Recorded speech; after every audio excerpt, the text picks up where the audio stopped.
any other intention? This is right, Arab.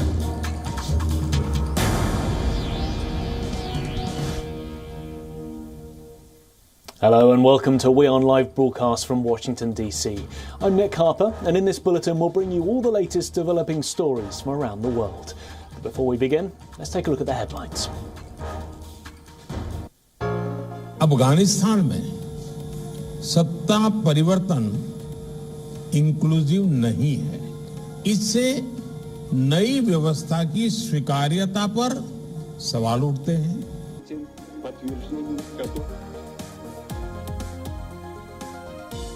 Indian Prime Minister Narendra Modi says the government in Afghanistan is not inclusive and has been made without negotiation. PM Modi urged SCO members to work on connectivity and trust as the crisis in Afghanistan deepens.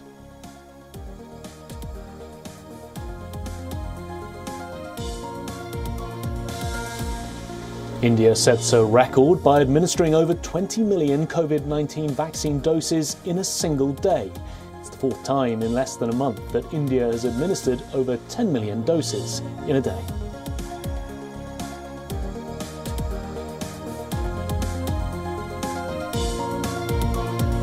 A scathing ruling that accused Jacob Zuma of undermining the courts. South Africa's highest court refuses to overturn the former South African president's 15-month jail sentence for failing to attend a corruption inquiry.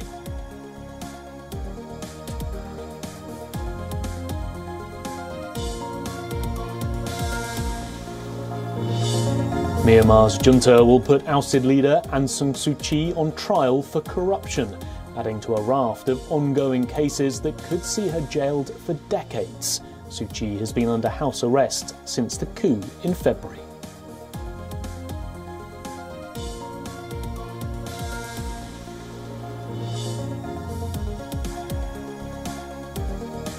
In what could be a repeat of the Lehman Brothers crisis in China, analysts say the Evergrande crisis with $300 billion of unpaid debt could spread to other economies.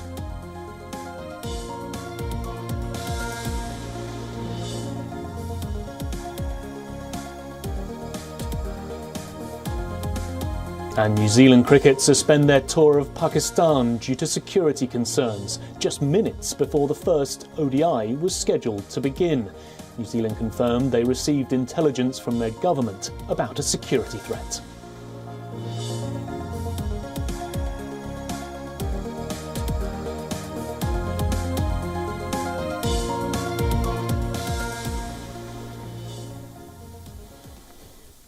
With the Pacific becoming the new theatre of action, the US, the UK and Australia have announced a historic security pact in the Asia-Pacific, which is being seen as an effort to counter China's perceived military expansionism. The trilateral security partnership is known by its acronym AUKUS and aims at sharing intelligence, defence and technology between the three nations. On top of this, AUKUS will also help equip Australia with nuclear-powered submarines, all of this in a bid to challenge China's growing power in the Indo-Pacific region. Beijing stakes claim on the entire South China Sea by building up its naval capabilities there. Visuals on your screen now show the U-shaped 9-dashed line, which includes 90% of the South China waters.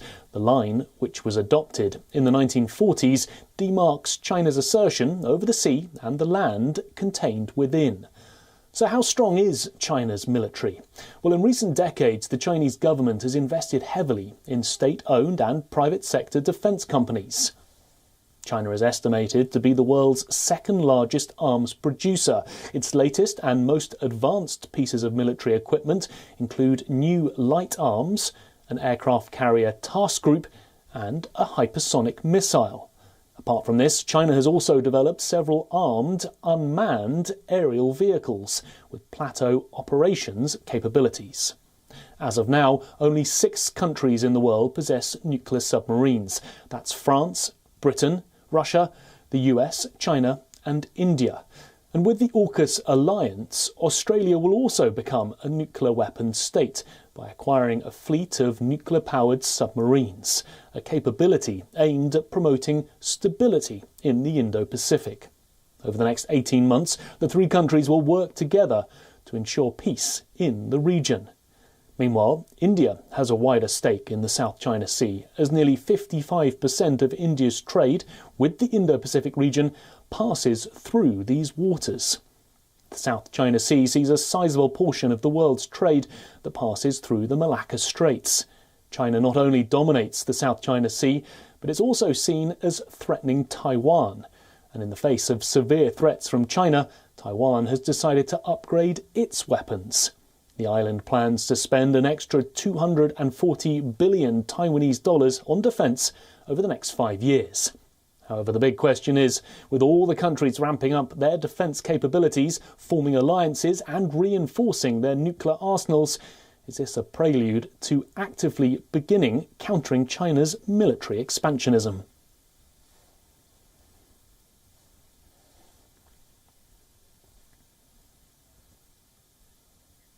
Australia and the United States have announced further expansion to their military cooperation. This includes rotational deployment of all types of US military aircraft to Australia. Australian Defence Minister Peter Dutton says the two sides would be significantly enhancing their force posture cooperation.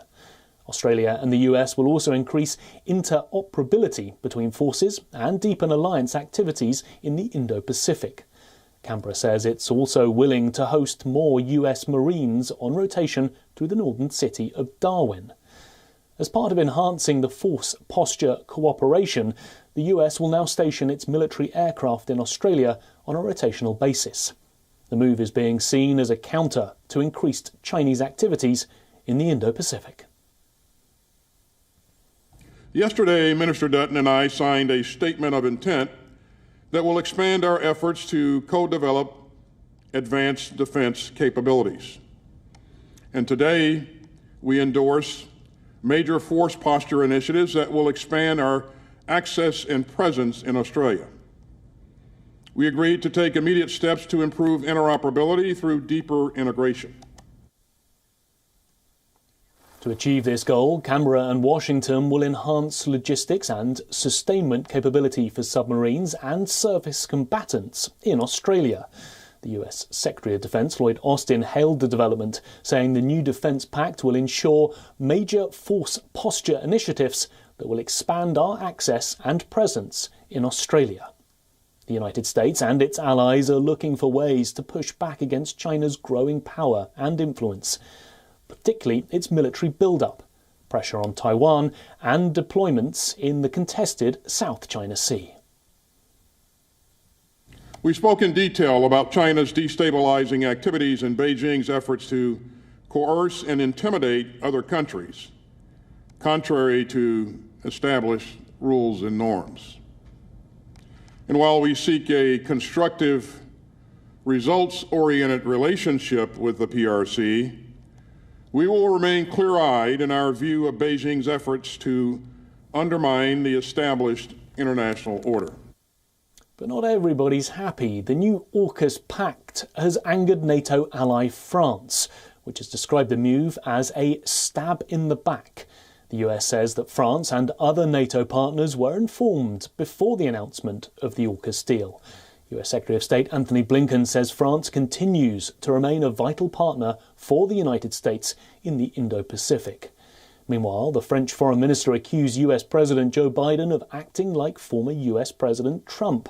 He called America's move brutal, unilateral and unpredictable. The French embassy in Washington also contradicted the US claims, with Ambassador Philippe Etienne saying they only came to know about the AUKUS partnership and the submarine deal when they saw it on the news.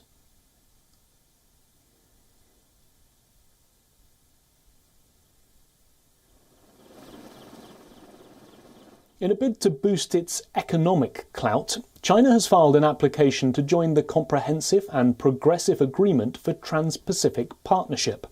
The application was submitted by Commerce Minister Wang Wentao to New Zealand's Trade Minister Damien O'Connor.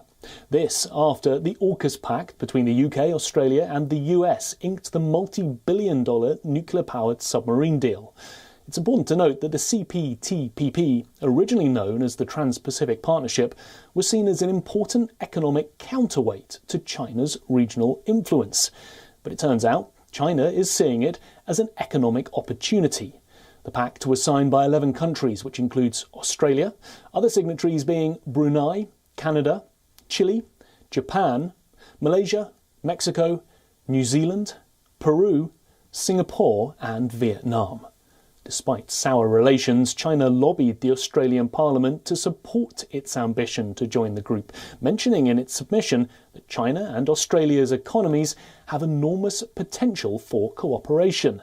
But remember, tensions between Australia and China had hit a boiling point after Australia called for an international inquiry into the origins of the coronavirus, following which Beijing even suspended the China-Australia Strategic Economic Dialogue, which had been formed to boost trade and promote talks.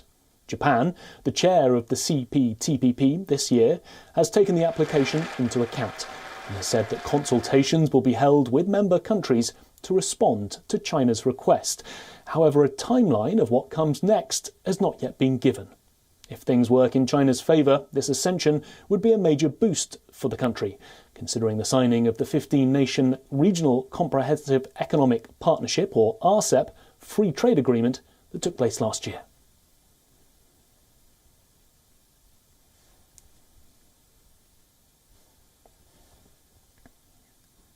There was a reduction in the emission of greenhouse gases during the COVID-induced lockdowns across the globe. But now the United Nations says that that recovery was short-lived. Our next report has the details. The pace of climate change has not been slowed down by the global health crisis. The United Nations made the declaration on Thursday, adding that the world is still behind in its battle to cut carbon emissions. Petri Talas is Secretary General of the World Meteorological Organization. There's been classically thinking that perhaps in the future something may happen, but it's obvious that we have to start acting already now if we want to reach the low limit of Paris Agreement. The WMO said lockdowns and other restriction measures only led to a temporary downturn in CO2 emissions last year. It added there is a rising chance the world will miss a target set in 2015's Paris Agreement, where global powers agreed to reduce global warming to 1.5 degrees Celsius above pre-industrial levels. The WMO also talked about recent freak weather events. In Western Germany, that was very unusual and led also to almost 200 casualties. And because of climate change, these kind of events that used to happen every 100 years, they may happen nowadays every 20 years and in the future even more often. So the risk of these kind of events is growing because of climate change. The UN said concentrations of major greenhouse gases like CO2, methane and nitrous oxide continued to rise in 2020 and the first half of this year. The average global temperature for the past 5 years was among the highest on record. The UN Secretary-General Antonio Guterres said in a statement the results were an alarming appraisal of just how far off course we are. Carbon dioxide is one of the major greenhouse gases contributing to global warming. But what if CO2 was prevented from being released into the atmosphere? Sounds unbelievable? Well, there's a method to do just that, called carbon capture. Our next report has the details. Heavy machinery is at work amid freezing temperatures. This is not a scene from a science fiction movie. Workers at this plant in Iceland are trying to capture carbon. Filters in massive fans trap carbon dioxide from the atmosphere. It is then stored below the ground in basalt rock, where the carbon is mineralized. The concept may sound simple, but the process is complicated. We have this box where we have a filter material inside. The filter material has a high affinity to CO2.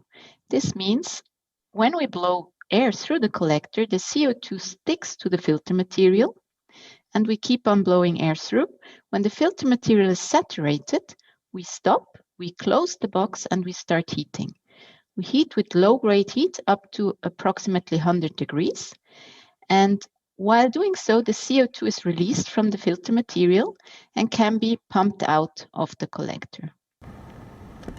The method aims to prevent the release of CO2 from heavy industries. The larger goal is to curb the emission of greenhouse gases. But carbon capture and storage has its limits. Massive amount of energy is used in the process. Then there is the cost. The plant in Iceland is not converting carbon into a byproduct, as the technology is too expensive. Does it make sense to spend billions on demonstrating and proving carbon capture plants for gas-fired power stations or coal-fired power stations when we've got renewables proving themselves in terms of cost reductions and penetration into electricity markets? While the concept has become popular, the method has not been proven to be effective on a large scale. Despite its shortcomings, interest in carbon capture is increasing. Through this technology, Iceland aims to extract 4,000 tons of carbon from the air each year. Bureau Report, WION, World is One.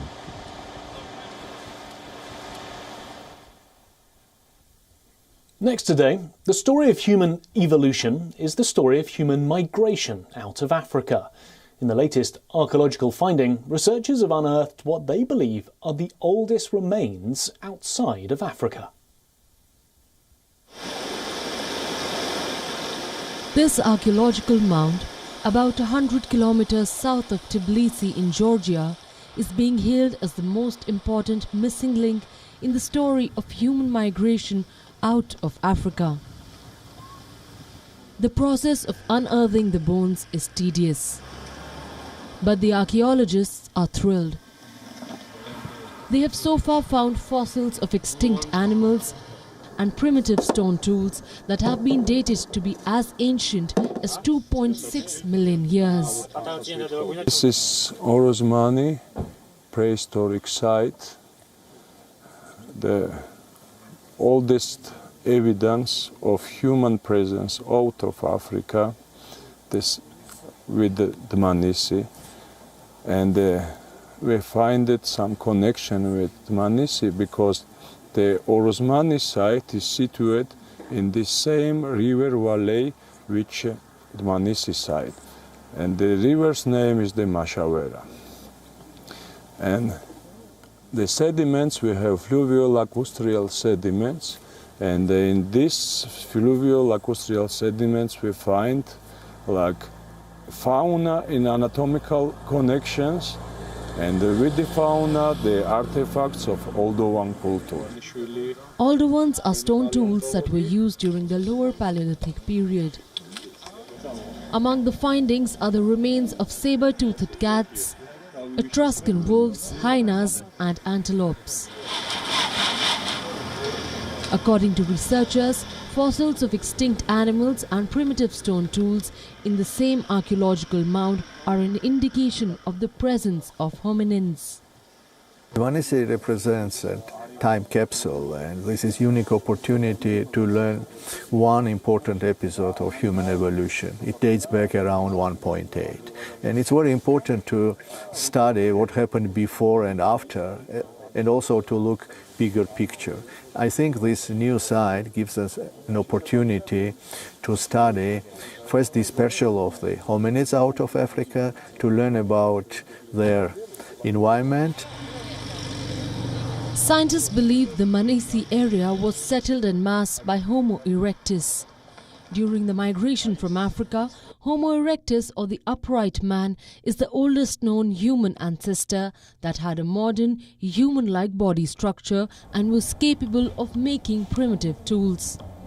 These well-preserved Homo erectus bones are expected to shed more light on the watershed stage of human evolution, as our ancestors stepped out from Africa to fan out across continents. Bureau Report, WION, World is One. Some sports news now. New Zealand have sensationally pulled out of their limited overs tour of Pakistan. on the day the series was due to begin in Rawalpindi. The Pakistan Cricket Board are upset after the Kiwis decided to fly home due to security concerns. The two teams did not leave their hotel this morning for the first ODI, and spectators were not allowed to enter the stadium. New Zealand cricket officials confirmed that they had received a government advisory that elevated the threat levels in Pakistan, and security officers attached to the team made the call to fly back home. The Pakistan Cricket Board has expressed its dismay at what it calls a unilateral decision. The PCB claims Prime Minister Imran Khan had personally spoken to New Zealand's Prime Minister Jacinda Ardern and assured her of foolproof security arrangements for the 3 ODIs and the 5 T20 internationals. New Zealand arrived in Pakistan on September the 11th for its first tour of the country in 18 years, and it had undergone 3 training sessions leading up to the first game. New Zealand's hesitancy, though, comes after a bomb blast outside the team hotel back in 2002, which led to the cancellation of that tour. And their pullout has larger implications, with England due to tour Pakistan next month ahead of the T20 World Cup.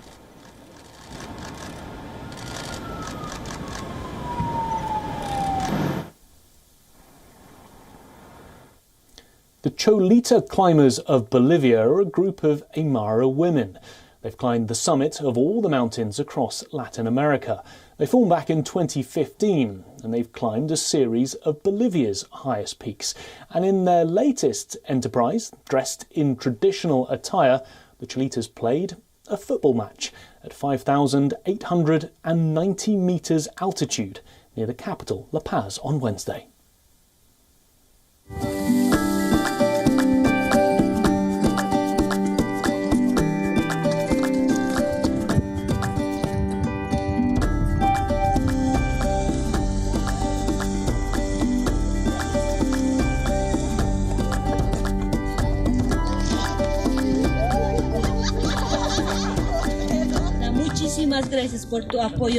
Thank you very much for your support. All the Cholitas climbers will always be grateful, and we are always proud of waving our poleras and the Bolivian flag, and the Wifala, representing all indigenous Aymara and Quechua women.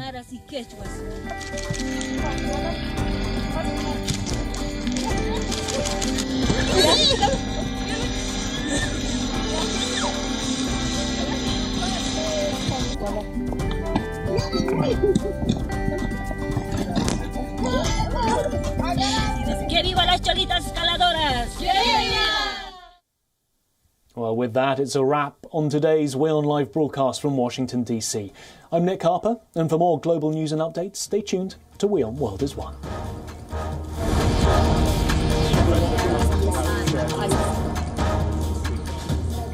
There are many other...